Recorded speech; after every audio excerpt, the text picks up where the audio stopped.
یہ کہانی شروع ہوتی ہے دریا کے پار لپسٹک کے علاقے سے، جہاں فلف اپنی ستیلی ماں کے ساتھ رہتی تھی۔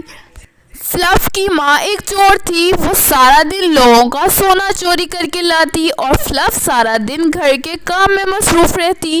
ایک دن فلف نے جب اپنی ستیلی ماں کو منع کیا تو اس نے فلف کو بالوں سے پکڑ کے گھر سے باہر نکال دیا۔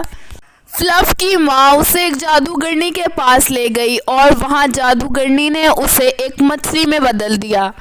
سنو فلف، تمہیں سمندر میں جا کے سونا ڈھونڈنا ہے، اور جب تم سونا ڈھونڈ لو گی تمہارا رنگ خود بخود پرپل کلر کا ہو جائے گا، اور تب میں تمہیں واپس انسان بنا دوں گی۔ فلف مچھلی بن کے بہت افسردہ تھی، لیکن وہ کچھ نہیں کر سکتی تھی۔ وہ سمندر کی لہروں کے ساتھ رہنے لگی۔ ایک دن فلف کی نظر سمندر میں پڑے ہوئے سونے پہ پڑی جو بہت زیادہ تھا، اور فلف اس کو دیکھتے ہی نیلی رنگ کی ہو گئی۔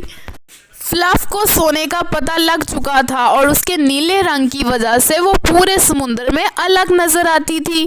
وہاں کا شہزادہ بھی سونے کی کھوج میں سمندر کی طرف آیا اور کشتی میں بیٹھ کے سونے کو تلاش کرنے لگا، لیکن اچانک اس کی نظر فلف پہ پڑی جو نیلے رنگ سے چمک رہی تھی۔ شہزادے نے فوراً کھانا نکالا اور مچھلی کی طرف پھینکا۔ مچھلی وہ کھانا کھانے وہاں آ گئی۔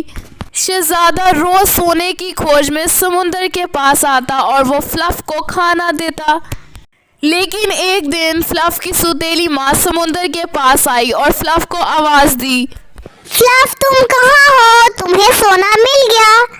اپنی ماں کی آواز سن کے فلف پانی کے اوپر آئی، لیکن اس نے سونے کا بتانے سے انکار کر دیا کیونکہ اس نے کہا وہ سونا شہزادے کا ہے۔ یہ سن کے فلف کی ستیلی ماں کو غصہ آیا۔ اس نے فلف کو پکڑ کے مارا اور وہیں پانی کے اوپر پھینک کے چلی گئی۔ فلف بیچاری مر چکی تھی اور وہ پانی کے اوپر تیرنے لگی۔ اگلی صبح وہ شہزادہ جب سمندر کی طرف آیا تو اس نے فلف کو دیکھا جو مر چکی تھی۔ شہزادہ زور زور سے رونے لگا کیونکہ اس کو فلف کا نیلا رنگ بہت پسند تھا۔ شہزادے کے آنسو فلف پہ گرے اور فلف دوبارہ سے زندہ ہو گئی، لیکن وہ اس بار فلف بن چکی تھی، مچھلی نہیں تھی۔ شہزادہ یہ سب دیکھ کے بہت حیران تھا۔ فلف نے شہزادے کو پوری بات بتائی۔